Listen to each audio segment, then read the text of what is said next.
오늘은 종려주일입니다.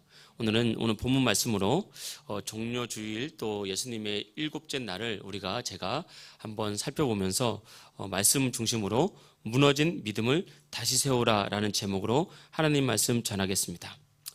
종려주일은 예수님께서 나의 죄 또 우리 자신의 죄, 우리 모두의 죄를 대신 지시고 십자가에서 죽으시기 위해서 나귀를 타고 예루살렘에 들어오신 날을 기억하고 은혜를 마음에 새기는 주일입니다.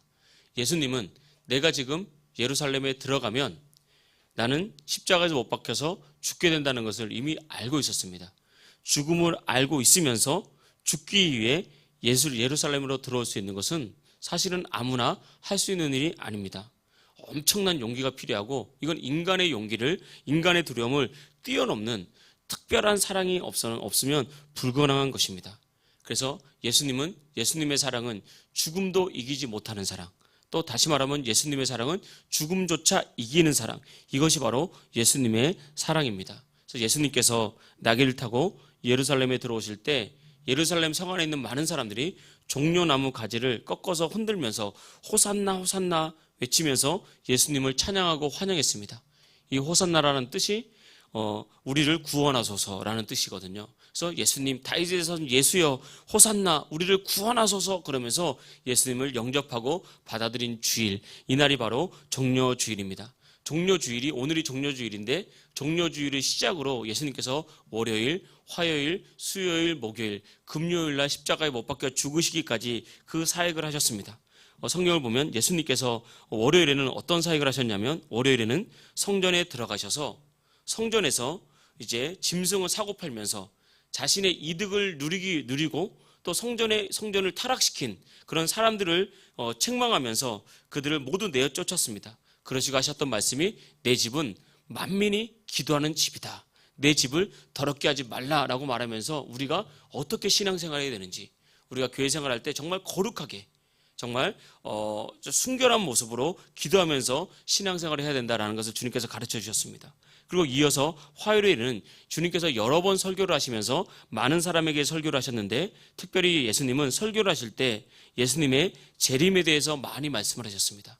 천국과 지옥은 반드시 있다. 그래서 너희들이 영적으로 준비해서 꼭 천국에 가야 된다. 그럼 믿음의 사람이 되라. 그러면서 여러 차례 설교를 하면서 말씀을 가르쳤습니다.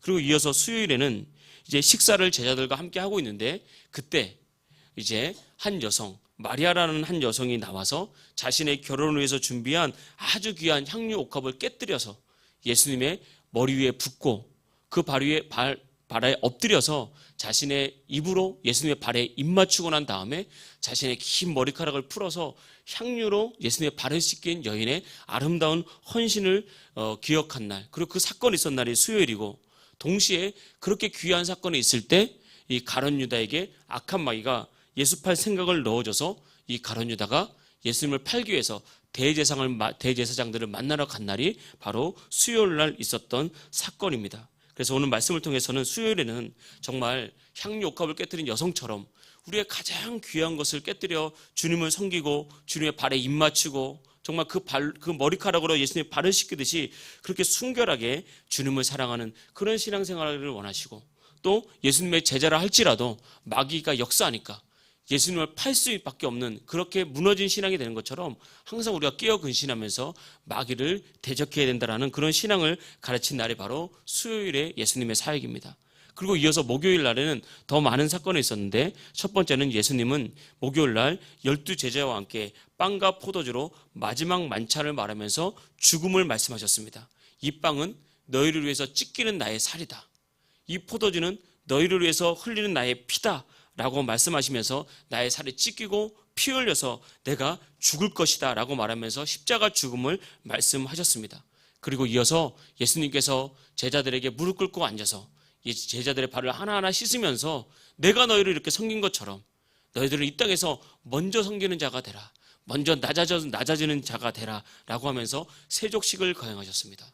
그리고 난 뒤에 마지막 이 십자가를 지기 위해서 겟세마네 동산으로 가셔서 마지막 기도, 하나님 아버지 할 수만 있거든 이 잔을 내게서 옮겨주세요.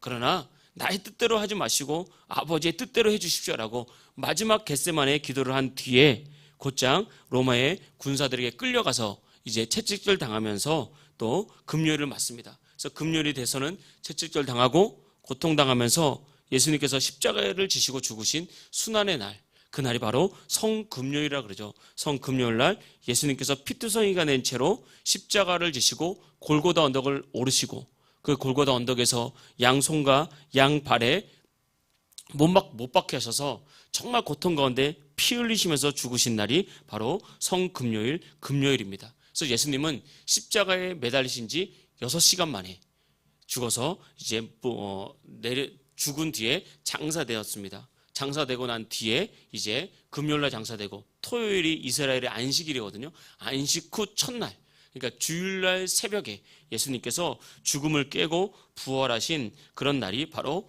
부활절, 부활의 아침을 맞게 되는 것입니다. 이것이 바로 오늘 종료주일부터 고난주간을 지나서 부활절에 이르는 예수님의 행적인 것입니다. 예수님은 하나님이십니다. 하나님이신 예수님께서 왜 하늘 보좌 버리시고 하늘 영광 버리시고 천한 인간의 몸을 입으셨습니까? 정말 그 자리에 있으셔도 되는데 왜 죄 없으신 예수님께서 채찍질을 당해야 되고 왜 죄 없으신 예수님께서 가시관을 쓰셔서 온 얼굴이 피투성이가 돼야 되고 왜 죄 없으신 예수님께서 양손과 발에 못 박혀서 그 고통을 당해야 되는 것입니까? 그것은 바로 우리를 죄에서 건지시고 살리시기 위해서, 저를 위해서, 여러분 자신을 위해서 예수님께서는 나를 살리기 위해서 못 박히시며 피 흘리시며 그 고통 가운데 죽으셨다는 것입니다. 그래서 고난주간은 우리가 한 주간 동안 그 사랑과 은혜를 묵상하면서 하나님의 사랑을 경험하는 그런 주간입니다. 우리가 이 하나님의 사랑을 말하고 십자가의 사랑을 말해도 원수 마귀는 복음의 강철을 쫙 가리고 있거든요. 그래서 마음에 감동이 없게 만들고 그 십자가 사랑을 깨닫지 못하게 만들어요. 저도 그랬습니다. 저도 마음이 강박하고 메마를 때는 그랬다고요. 그런데 정말 하나님의 은혜가 임하고 성령께서 임했을 때 그 십자가 사랑이 얼마나 강하게 오던지 저의 마음을 치고 저를 사로잡아서 그 십자가 앞에서 정말 한없이 울고 또 울고 회개하고 정말 내가 뭐라고 나같이 천한 죄인을 위해서 소망 없는 죄인을 위해서 내가 뭐라고 나 같은 자를 위해서 죽으셨나. 그 십자가가 너무 귀중해서 그 십자가 앞에서 회개하고 울다가 주님을 깊이 만났거든요. 이 은혜를 가로막는 어둠의 영이 떠나가야 됩니다. 여러분, 우리가 이 은혜를 받을 수 있는 방법은 우리가 뭘 해서가 아닙니다. 우리가 아니라 그 은혜를 그냥 사모하십시오. 하나님, 나는 이 은혜조차 받기도 어려운 어리숙한 존재입니다. 어리석은 존재입니다. 할 수 없는 존재입니다. 주님, 어둠의 권세를 깨시고 내게 오셔서 그 은혜를 만나게 해주세요. 그냥 나의 마음을 드립니다. 나의 생각을 드립니다. 그저 주님께 예배하겠습니다 라고 기도하기 시작할 때 여러분, 우리의 사모하는 그 마음 가운데 주님께서 반드시 은혜를 주십니다. 그래서 이 고난주간 일주일 동안이 정말 주님의 은혜와 사랑을 경험하는 한 주간 되기를 원하고요. 또 부활의 아침, 우리가 다 같이 모여서 예배 드릴 때 정말 죽음의 권세를 깨고 나를 죽으시고 나를 살리신 그 사랑이 여러분에게 임해서 정말 기쁨과 감격과 은혜가 넘치시길 주의 이름으로 축복합니다. 잠깐이라도 우리가 주님 묵상하며 말씀 가운데 나가면 반드시 은혜 주실 것입니다. 이렇게 주님께서는 부활하신 후에 40일 동안 제자들과 이 땅에 함께 계셨습니다. 그래서 부활하신 몸을 보여주시고 어떻게 신앙생활을 하는지 알려주시고 그리고 40일째 되는 날 감람산에서 부활하시고 승천에 올라가시면서 제자들에게 마지막 당부의 말씀을 하셨습니다. 너희들 꼭 성령 받아야 된다. 그리고 난 뒤에 정말 온 땅을 다니면서 복음을 전하고 모든 족속으로 제자를 삼아서 아버지와 아들과 성령의 이름으로 세례를 주고 그들과 함께 나의 나라를 세워야 된다 라고 말씀하시면서 승천에 올라가셨습니다. 그래서 제자들은 이 성령 받기 위해서 말씀 따라 정말 마가 다락방에서 간절히 기도한 지 10일이 지나서 그리고 예수님 부활하신 지 50일째 오순절 날이 되었을 때 성령의 세례를 입고 성령의 충만함을 받고 나가서 복음을 전하면서 교회가 세워지고 교회가 시작이 되었던 것입니다. 놀라운 부흥이 있었습니다. 그런데 문제는 어디서 생겼느냐? 교회가 부흥이 되고 교회가 성장하고 성령께서 역사하기 시작해서 교회가 성장한 이후부터 교회가 시간이 지나면서 기도가 약해지고 복음의 능력이 약해지고 이단의 공격을 받으면서 많은 사람들이 또 핍박과 박해를 이겨나가지 못하고 교회의 위기의 상황에 처했던 것입니다. 그래서 하나님께서는 사도 요한에게 감동을 주셔서 마지막 때에 어떤 일이 일어날 테니까 너희들이 어떻게 깨어 근신해야 되는지에 대해서 편지를 쓴 것이 바로 요한계시록입니다. 그래서 요한계시록은 다른 성경과 좀 다릅니다. 다른 모든 성경이 66권의 책으로 구성되어 있거든요. 나머지 65권의 책은 성경의 저자에게 감동을 줘서 그들의 가지고 있는 지식과 그들의 있는 배경을 통해서 하나님께서 성경을 기록하게 만들었습니다. 그런데 요한계시록은 다릅니다. 요한계시록은 환상 가운데 요한에게 직접 말씀을 주셔서 요한은 그것을 그냥 그대로 받아 적은 거예요. 그래서 성경이 어려운 겁니다. 다 해석되지도 않고 다 이해할 수도 없는 것으로 가득 차 있습니다. 그런데 특별히 이 요한계시록 1장, 2장, 3장에서는 이렇게 무너진 교회들, 무너진 신앙생활을 하는 교인들을 향해서 다시 한번 말씀하시면서 7교회를 통해서 경고를 주는 거죠. 대표적으로 7교회를 딱 정해가지고 지금 교회에 이런 문제들이 있으니 이걸 반드시 이겨내고 너희 성령 충만 받아야 된다. 다시 신앙을 세워야 된다라고 그렇게 말씀을 하고 있는 것입니다. 그래서 오늘 본문을 통해서 다시 무너진 신앙을 세우라는 제목으로 첫 번째 드리고 싶은 말씀은 우리의 무너진 신앙을 세우기 위해서는 다시 한번 말씀이 우리 속에 불붙어야 된다. 다시 한번 말씀을 우리가 소중히 여기는 경험을 해야 된다라는 것입니다. 요한계시록 서두에서 성령님은 요한을 통해서 말씀의 중요성을 말하면서 3절 말씀 보겠습니다. 이 예언의 말씀을 읽는 자와 듣는 자와 그 가운데에 기록한 것을 지키는 자는 복이 있나니 때가 가까움이라 이렇게 말씀했습니다. 이 말씀을 읽는 자, 듣는 자, 지키는 자, 이게 1차적으로는 요한계시록의 말씀을 말하는 거지만 크게는 성경 66권 전체를 말하는 것입니다. 그래서 이 말씀을 하나님께서 우리에게 주신 말씀을 읽는 자, 그리고 듣는 자, 그리고 그 말씀을 지키는 자에게 복이 있다라고 말했는데 여기서 복은 영적인 복을 말하는 것입니다. 우리가 예수님 믿고 문제 해결받는 것보다 더 중요한 것은 우리가 하나님께 집중하는 것입니다. 우리가 예수님을 믿고 물질의 복을 받고 육체의 질병이 치유되고 삶이 잘 되는 것보다 더 중요한 것은 하나님께 소망을 두고 하나님을 위해서 살아가는 거라고요. 그러는 것이 바로 주님께서 우리에게 주시고자 하는 첫째 복이라는 거예요. 그래서 우리가 말씀을 읽고 듣고 지킬 때 하나님께서는 이런 영적인 복을 주시고 더 나아가서는 이 땅에서 우리의 삶에서도 복을 주신다라고 말을 하고 있는 것입니다. 하나님은 로마서에서 말씀하셨습니다. 너희가 육신대로 살면 반드시 죽는다. 여러분, 육신대로 산다는 것은 무엇입니까? 육신의 소욕에 이끌려서 사람의 생각에 이끌려서 자신의 만족과 필요에 따라서만 살게 되면 반드시 그 영은 죽게 되고 영이 죽으면 그 결과로 결국 나중에는 심판받고 지옥 갈 수밖에 없는 그런 인생이 된다는 것입니다. 그러나 육신을 따라 살면 반드시 죽겠지만 영으로서 몸의 행실을 죽이면 산다라고 말했습니다. 그래서 성경은 우리가 영으로서 반드시 몸의 행실을 죽게 된다. 몸의 행실을 죽인다는 것은 영으로서 육체의 소욕을 다스릴 수 있어야 된다. 영으로서 육신의 생각을 다스릴 수 있어야 된다라고 그렇게 말하는 것입니다. 그래서 우리의 영이 성령으로 변화된 영이 우리의 육체를 다스릴 수 있어야 되는 거예요. 육체는 끊임없이 하나님과 멀어지기를 원합니다. 육체는 끊임없이 하나님을 대적합니다. 그래서 로마서 말씀 계속 보면 육체의 생각은 하나님과 원수가 된다고 했습니다. 육체의 생각을 계속해서 사람의 생각을 끌려가다 보면요, 처음에는 그것이 아무것도 아닌 것 같아요. 사람의 생각을 계속해서 가지고 가면서 세상이 주는 생각, 육체의 소욕을 받아들이면 처음에는 양립할 수 있는 것 같지만 절대 양립하지 못합니다. 때가 되면요, 육체의 생각은 하나님을 대적하게 만들고 육체의 생각은 하나님과 멀어지게 만들고 나중에는 하나님을 공격하게 만들어서 반드시 하나님과 멀어지게 만들어서 영을 죽게 만드는 것입니다. 그래서 영은 우리가 거듭난 영으로 우리의 육체의 소욕을 다스리기 위해서는 영이 능력을 공급받아야 되고 힘을 공급받아야 되는데 우리에게 영의 힘을 주는 것이 바로 말씀이라는 것입니다. 사람이 떡으로만 살 것이 아니요 오직 하나님의 입으로부터 나오는 모든 말씀으로 살 것이니라. 육체는 떡으로 삽니다. 육체는 음식으로 삽니다. 육체는 세상 즐거움으로 삽니다. 그러나 그것은 우리의 인생을 실패하게 만들지만 영으로서 우리의 육을 다스리기 위해서 어떻게 해야 된다? 말씀을 공급받아야 된다. 그래서 믿음은 들음에서 나는 겁니다. 우리가 세상에서 얼마나 많은 세상을 우리가 접합니까? 얼마나 많은 세상의 정보와 말들과 또 세상의 것들을 우리가 접합니까? 듣습니까? 그래서 우리는 사실은 세상의 믿음이 나도 모르는 사이에 계속해서 자라고 있습니다. 나는 그러지 않는다고 생각하지만 세상의 믿음이 계속해서 우리 안에 자라고 있어요. 우리가 살아갈 때 믿는 사람만 만날 수 없잖아요. 직장 생활하다 보면 믿지 않는 사람 더 많습니다. 그들과 지내다 보면 그들의 삶 가운데 우리가 부러워할 만한 것들이 있습니다. 야, 나도 저렇게 됐으면 좋겠다. 나도 저런 삶 살고 싶다라고 하는 세상적인 것들이 있다고요. 그걸 계속해서 듣다 보면 나도 모르게 세상에 향한 믿음, 마귀적인 믿음이 자라기 시작하는 거예요. 그러다가 하나님께 대한 믿음이 약해지는 겁니다. 그러나 반대로 하나님의 말씀을 읽고 듣고 지키면 반대로 우리 안에 영이 힘을 얻고 말씀이 믿음을 일으키면서 세상의 소욕을 다스리게 되고 육체의 소욕을 다스리게 돼서 결국은 사는 인생, 결국은 복받는 인생, 결국은 하나님께 쓰임받는 인생이 되는 것입니다.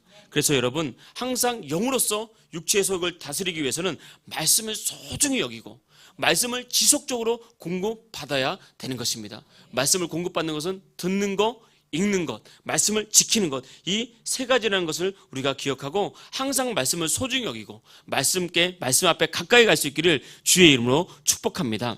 말씀은 우리의 마음을 때로는 위로하고 때로는 격려하고 때로는 힘을 줍니다. 진짜 이 하나님의 말씀은 우리가 알지 못하는 가장 깊은 문제를 알거든요. 때로는 우리가 지치고 힘들 때 내가 왜 이렇게 지치지? 내가 무엇 때문에 내가 이렇게 힘들지? 때로는 불안과 두려움이 찾아올 때 내가 무엇 때문에 이렇게 불안하지? 내가 무엇 때문에 이렇게 두렵지? 그걸 모를 때가 있다고요. 근데 말씀이 내 속에 딱 들어와서 나를 조명하다 보면 문제의 근원을 찾게 만들고 그 문제의 근원을 말씀이 만집니다. 말씀이 만지는 거예요. 그래서 우리를 위로할 때가 있고 힘을 줄 때가 있고 격려하고 치유합니다. 그래서 우리를 새롭게 합니다. 그런데 더 큰 것이 있다고요. 그러나 거기서 말씀은 그치지 않고 말씀은 그 이상의 영적인 능력이 있어서 우리 영을 강하게 만들면서 원수 마귀를 대적하게 만들고 우리 영을 강하게 만들면서 원수 마귀를 정복하게 만들고 영을 강하게 만들어서 우리가 하나님의 뜻대로 영으로 우리의 육체를 다스릴 수 있도록 그렇게 만드는 것입니다. 그래서 우리가 성경을 읽어보면 이렇게 해요. 오늘 3절 다시 보면 읽는 자, 듣는 자, 그리고 마지막은 지키는 자. 여기서 중요한 것은 지킨다, 실천하다는 거예요. 물론 읽고 우리가 듣는 것도 중요합니다. 그런데 우리가 말씀이 마지막 결과를 맺기 위해서는 말씀을 실천해야 된다고요. 그래서 원수 마귀는 처음에는 말씀을 읽지 못하게 합니다. 자꾸 방해해요. 뭐 바쁘게도 만들고 생각은 했지만 또 읽기 싫게도 만들고 띄엄띄엄하게도 만들고 그 다음에 듣지 못하게 방해해요. 그런데 우리가 그걸 이겨내고 말씀을 읽고 듣잖아요. 그럼 맨 마지막에 마귀는 말씀을 실천하지 못하게 방해합니다.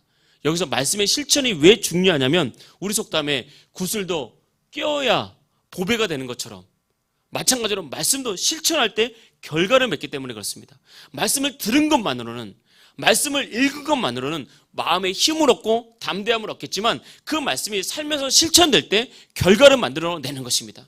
하나님께서 아브라함에게 본토 친척 아비집을 떠나라. 그러면 내가 너에게 복의 근원 삼겠다라는 말씀을 주셨습니다. 그때 아브라함이 말씀을 듣기만 하고 말씀을 읽기만 하고 마음에 품기만 하고 본토 친척 아비집을 떠나지 않으면 복의 근원이 될 수 없는 거예요. 근데 왜 아브라함이 복의 근원이 되느냐? 말씀을 읽고 듣고 마지막은 말씀을 지켰다, 실천했기 때문에. 그래서 본토 친척 아비집을 떠나서 하나님께서 보내주는 가나안 땅에 갔기 때문에 바로 복의 근원이 된 것입니다.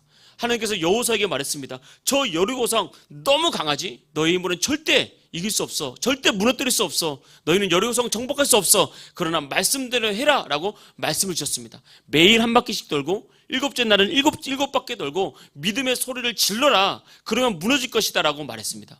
여호수아는 말씀을 들었습니다. 그리고 그 말씀을 가슴에 품었습니다. 그러나 그것만 가지고 있으면 말씀이 역사하지 않는다는 거예요. 결과를 만들지 못합니다. 근데 여호수아는 그 말씀을 듣고 읽고 난 다음에 그 말씀 딱 붙잡고 이스라엘 백성들과 함께 말씀을 실천한 거예요. 매일 한 바퀴씩 돌고 일주일째 7바퀴 돌고 예수 이름 하나님 말씀하신 대로 믿음으로 외쳤더니 여리고성이 무너지게 된 것입니다. 바로 이것이 바로 말씀을 실천하는 힘입니다. 우리가 신앙생활 할 때 하나님은 살아계십니다. 여러분 믿습니까?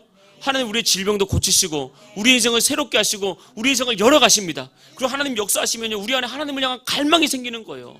그런데 우리가 그것을 알지만 말씀을 알지만 우리 삶에 왜 결과가 없느냐라고 말했을 때 여러 가지 이유가 있겠지만 그중에 중요한 한 가지를 들어보자면 말씀을 실천하지 않기 때문에 그렇습니다. 그 말씀을 실천하지 않기 때문에 너는 안 돼 이게 아니라 말씀이 실천할 때 말씀을 우리가 실천하고 우리 삶에 적용할 때 말씀이 능력이 되어서 결과를 맺게 될 줄 믿습니다. 여러분 우리가 그렇잖아요. 믿음은 입으로 시인하여 구원을 받는다 그랬잖아요. 마음으로 믿어 의에 이르고 입으로 시인하여 구원 얻는다. 구원이라는 것은 건져내는 거예요. 죄로부터 건져내고 또 질병으로부터 건져내고 실패로부터 건져내고 두려움으로부터 건져내고. 그러니까 말씀을 자꾸 고백하라 이겁니다. 시인하는 것은 confess, 고백하는 거군요. 소리를 내서 나의 질병은 주님 안에서 나는 고쳐졌습니다. 이 질병을 정복했습니다. 나의 가난은 떠났습니다. 하나님께서 나의 삶을 열어주셨습니다. 예수의 이름으로 나는 하나님께 더 가까이 갑니다. 자꾸 믿음을 고백하는 것, 이거 실천이거든요. 성경 말씀 그대로. 그때 결과가 나타나는 거예요. 때로는 기도할 때 하나님께서 하나님, 우리 가정을 위해서 기도할 때 우리 가정에 무엇인가 모르게 뭔가 될 듯 될 듯한데 안 되고 무엇인가 어디가 구멍이 나 있는 것 같고 그럴 때가 있잖아요. 그때 기도하다 보면 성령께서 은혜를 주십니다. 지금 이걸 회복해야 돼. 그러면 말씀을 들었잖아요. 그럼 그것을 실천하잖아요. 그러면 처음에는 안 되는 것 같아도 시간이 가다 보면 반드시 구멍 난 거 메꿔지고 그것이 반드시 해결됩니다. 그래서 가정에 내가 딱 생각하기에 야, 가정이 이제 규모가 딱 잡혔구나. 우리 가정이 하나님의 은혜 가운데 흘러가고 있구나. 이게 딱 느껴진단 말입니다. 사업을 하거나 직장생활을 하거나 우리 인생도 마찬가지입니다. 우리 인생을 살아갈 때 뭔가 난 열심히 살아가는 것 같은데 무엇인가 하나 빈 것 같고 어딘가 하나 뭔가 이렇게 잘못된 것 같은 그런 것이 올 때가 있다 이 말입니다. 그때 우리가 하나님 말씀 딱 붙잡고 믿음으로 실천하고 또 기도하다 보면 하나님께서 응답을 주시거든요. 그거 적용해 나가면요, 아무리 작은 것이나 아무리 큰 것이나 반드시 하나님께서 그런 것들을 해결해 나가면서 말씀의 결과를 주시는 것입니다. 할렐루야. 이 말씀을 붙들어야 신앙이 무너지지 않는 거예요. 그래서 무너진 신앙을 일으키기 위해서는 말씀이 다시 살아나야 됩니다. 그래서 여러분, 말씀은 성령의 감동으로 된 것이기 때문에 하나님께 기도하십시오. 하나님, 내 지식으로 내 이성으로만 말씀을 듣고 끝날 것이 아니라 성령의 은혜 주셔서 말씀이 영으로 깨달아지게 해주십시오. 말씀이 나의 심령에 깨달아져서 정말 말씀의 살아계심을 경험하게 주님 도와주십시오 라고 하면 말씀이 들립니다. 말씀이 진짜 내 속에 들리면 말씀을 실천하게 되는 것입니다. 그래서 여러분, 반드시 말씀은 살아서 역사한다. 말씀은 살리는 것이다. 사람이 할 수 없는 것을 말씀은 할 수 있다는 온전한 믿음 가운데 정말 말씀 붙잡고 여러분의 인생을 이렇게 세우시길 주의 이름으로 축복합니다. 말씀이 들어오면 처음엔 내가 말씀을 듣지만 말씀이 딱 들어오면 말씀이 나를 붙잡습니다. 이제 기도의 자리로 이끌어가고요, 예배의 자리로 이끌어가고 여러분을 승리의 자리로 이끌어갈 줄 믿습니다. 이런 은혜가 저와 여러분에게 있기를 축복합니다. 두 번째 본문 말씀으로 드리는 것은 이제 요한 이 계시록을 말하면서 사도 요한이 또 이렇게 편지를 쓰고 있습니다. 우리가 5절 말씀, 1장 5절 말씀 보겠습니다. 또 충성된 증인으로 죽은 자들 가운데에서 먼저 나시고 땅의 임금들의 머리가 되신 예수 그리스도로 말미암아 은혜와 평강이 너에게 있기를 원하노라. 우리를 사랑하사 그의 피로 우리 죄에서 우리를 해방하시고, 우리를 뭐로 우리를 해방하셨습니까? 예수님의 피로 우리를 해방했다는 거예요. 그래서 우리의 신앙을 다시 일으키고 우리가 다시 성령 충만한 가운데 우리가 승리하기 위해서는 두 번째 전하고 싶은 말씀은 예수 피의 능력을 믿으라는 것입니다. 여러분, 요한은 예수님의 피가 우리를 죄에서 해방했다고 말했습니다. 우리는 모두 죄인입니다. 근데 모두 죄인이다. 이게 왜 중요하냐? 죄는 죄에 따른 결과가 있어요. 우리는 그것을 저주라고 합니다. 사람은 죄 가운데 태어나서 죄의 저주 가운데 살 수밖에 없습니다.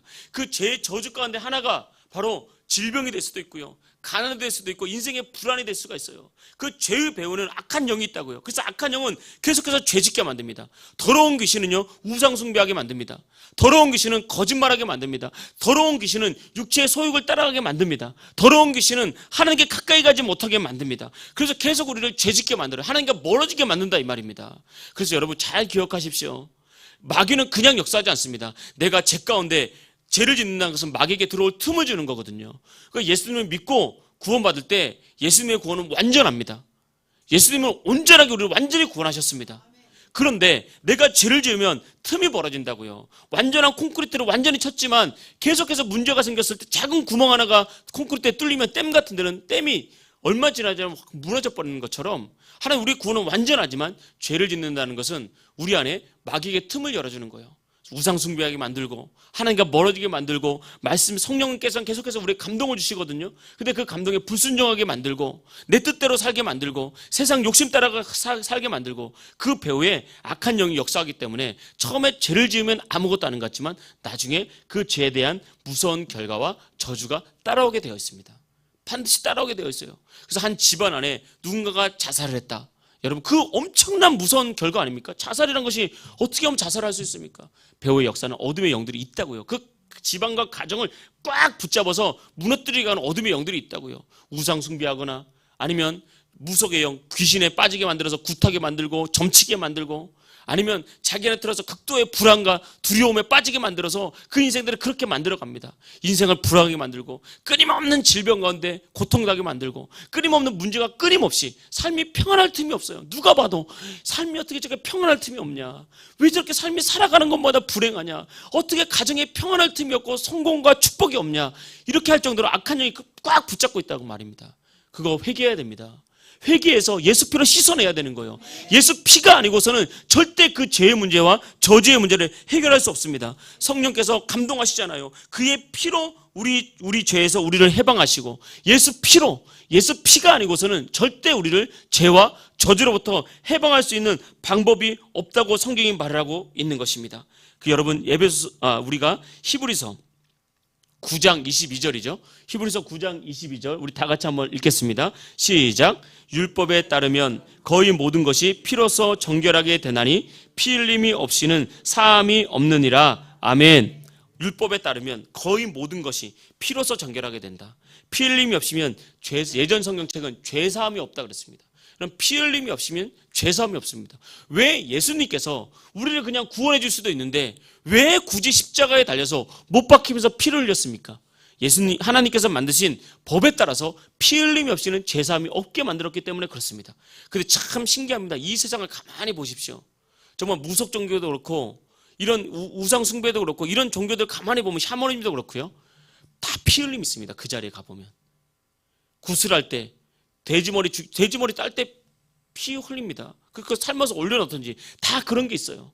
다 피 흘림이 있어요. 이런 것들이 인간 안에 있는 종교성이에요. 하나님 안에 하나님께서 만드신 하나님의 법이 사람 안에 무의식적으로 남아있다가 영계에서 더러운 귀신을 접촉하거나 악한 영들을 접촉할 때 우리 사람 사이에 나타나서 그걸 흉내내는 것입니다. 피 흘림이 없이는 죄사함이 없습니다.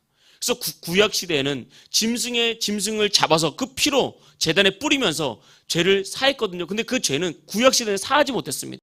1년 동안 죄를 덮었다고요. 그냥 덮었어요.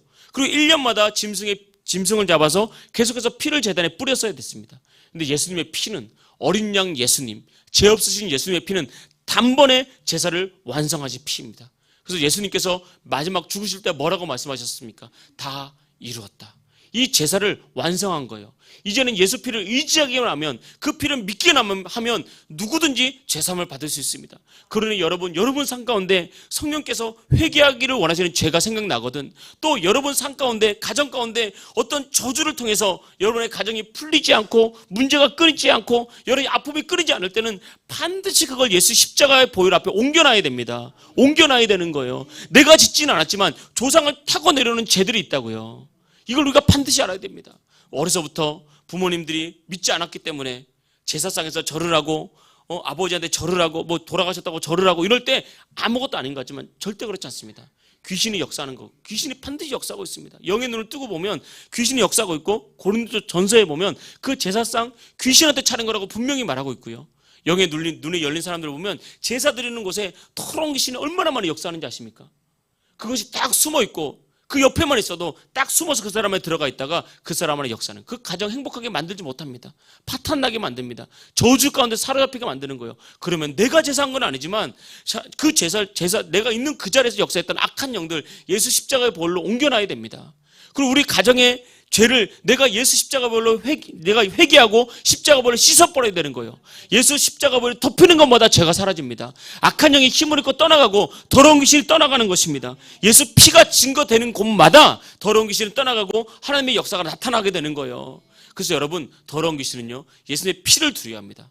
그래서 우리가 때로는 기도하다가 예수님의 피를 뿌린다 그러면요, 귀신이 역사할 때는 막 소리 지르고 무섭다 그러고 나간다 그러고 대적하는 거예요. 예수 피의 능력이 있는 것입니다. 여러분의 삶에서도 마찬가지입니다. 우리의 삶도 마찬가지입니다. 우리의 가정에, 때로 우리의 앞으로 진로와 미래에 나의 생각 속에 예수님을 자꾸 멀리하게 만드는 것, 그 은혜 가운데 내가 들어가지 못하게 만드는 것, 죄짓게 만드는 것, 예수 피를 뿌리십시오. 그 믿고 뿌리십시오. 그리고 덮으십시오. 믿음의 눈으로 하나님 우리 가정을 예수님의 십자가 보혈로 덮습니다라고 생각하면서 온 가정에 예수님 보혈이 가득 찬 것을 떠올려 보십시오. 그리고 예수님의 이름으로 명령하면 더러운 귀신 두려워 떠나가며 우리 삶 가운데 저주가 물러가며 하나님 주신 새로운 축복이 반드시 열릴 줄 믿습니다. 이것이 바로 하나님의 복이에요. 예수 피의 복이라는 것입니다. 그러면서 주님 말씀하셨습니다. 6절입니다. 그의 아버지 하나님을 위하여 우리를 나라와 제사장으로 삼으신 그에게 영광과 능력이 세세토록 있기를 원하노라. 아멘. 우리를 예수 피로 말미암아 구원하시고 하나님의 나라와 제사장 삼으셨다라고 말한 것은, 다시 말하면 같은 말이에요. 여기 원어로 보면 여기도 그렇게 돼 있네요. 나라와 제사장 삼으셨다. 이 같은 말이에요. 나라이자 제사장을 삼으셨다. 다시 말하면, 이게 한마디로 말하면 하나님의 통치 가운데 우리를 거하게 했다는 거예요. 나라는 과거의 나라, 왕이 통치하잖아요. 우리가 예수 피로 구원받으면 하나님의 통치가 우리 안에 이루어집니다. 하나님의 통치가 이루어지면 누구도 건드리지 못하는 보호와 축복이 그 사람 가운데 나타나게 되는 거예요. 하늘의 신령한 복과 땅에 기름진 복이 그 사람의 삶 가운데 나타나게 되는 것입니다. 무엇으로? 예수 피로. 예수님의 보혈로. 이것이 바로 예수 보혈의 능력이고 십자가의 능력인 것입니다. 말씀을 정리하겠습니다. 마지막 때에 초대교회인데도 불구하고 이 요한계시록이 한 AD 90년에서 100년 사이에 쓰여졌다고 그러거든요. 성경학자들은. 예수님이 부활하신 지 불과 채 100년이 되지 않아서 교회들은 신앙적으로 병들기 시작했습니다. 그런데 지금 보면 초대교회가 병들었다고는 생각할 수 없을 정도로 초대교회는 성령의 불이 있었고 말씀의 능력이 있었습니다. 이 말씀을 근거로 해서 우리 자신을 살펴보면 나의 신앙이 정말 새롭게 될 것이 많구나라는 생각이 들 수가 있습니다. 이걸 묵상하면서 우리가 이번 주간 한 주간 동안에는 2장부터 살펴보면서 초대교회 7교회를 살펴보면서 우리가 회복되어야 될 신앙에 대해서 제가 잠깐 새벽마다 또 수요일 금요일 말씀을 전하려고 합니다. 여러분, 타락하지 않는 교회, 타락하지 않는 성도는 말씀이 생명이라는 사실을 알고 말씀의 인생을 겁니다. 핍박과 어려움이 와도 말씀 따라가는 것이 바로 믿음이 세워진 교회이며 성도의 모습입니다. 그리고 이렇게 힘있게 세워지는 성도와 교회는 예수 피를 의지합니다. 그 예수 피를 바라보고 예수 피를 선포하며 나가는 교회입니다. 어디서든지 우리가 어디서 어떤 모습으로 살아가든지 말씀 붙잡고 예수 피 의지하면 절대 그 신앙 타락하지 않고 무너지지 않습니다. 반대로 예수 피 의지하고 그 말씀 붙잡으면 그 인생은 어둠으로부터 구원받고 반드시 일어나서 하나님의 영광을 해서 쓰임받게 되는 것입니다. 바라기는 이 고난주간 한 주간 동안 예수 피의 덮임을 받고 말씀으로 힘을 얻어서 다시 한번 영이 살고 우리의 삶을 하나님께 온전히 드릴 수 있는, 헌신할 수 있는 그런 신앙의 회복, 믿음의 회복이 일어나기를 주의 이름으로 축복합니다. 할렐루야.